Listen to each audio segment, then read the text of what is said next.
Ir tāda suga pasaulē, kas uz līdzcilvēku ciešanām nereaģē. Drīzāk viņi ieturēs tādu attieksmi, kā neko neredzu, neko nedzirdu, neko nezinu. Atceros tādu spilgtu piemēru no apmēram 2007. gada, kad devos Rīgā uz mājām, braucot tolaik ar tramvaju, un pēkšņi iekāpjot tajā, es redzu, ka kādi divi vīrieši sit divus citus. To divu cilvēku galva sasiņoja. Es momentāli novērtēju situāciju un paņēmu aiz čupra tos divus morālos kropļus un pavilku malā, lai neturpinās noziedzīga darbība.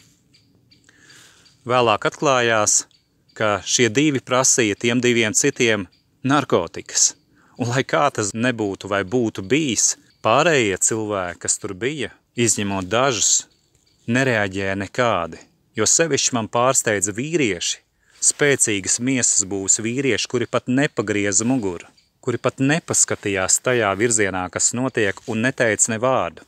Taču kāda sieviete, viņa runāja krievu valodā, sauca pie citu cilvēku sirdsapziņas un teica, palīdziet novērst šo ļaunumu, šīs ciešanas. Un nereaģēja neviens.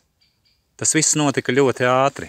Un kad šie ļaundari izkāpa pēc tam, kad es biju piezvanījis policijai, sastāstot melu stāstus par to, kas patiesībā notika, tikai pēc tam man sieviete izstāstīja, ka faktiski tika prasītas narkotikas, un notika šāda izrēķināšanās. Un neatkarīgi no tā, kāds jautājums šo 4 vīriešu konfliktējošo starpā tiktu risināts, ir nepieļaujama situācija, ka ir tik daudz gļēvuļu un tādas attieksmes necilvēku, kas izvēlas neko neredzēt, nedzirdēt un nezināt.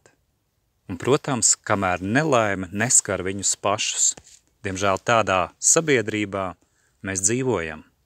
Un ir maz cilvēku, kam arī otra cilvēka ciešanas nav vienaldzīgas.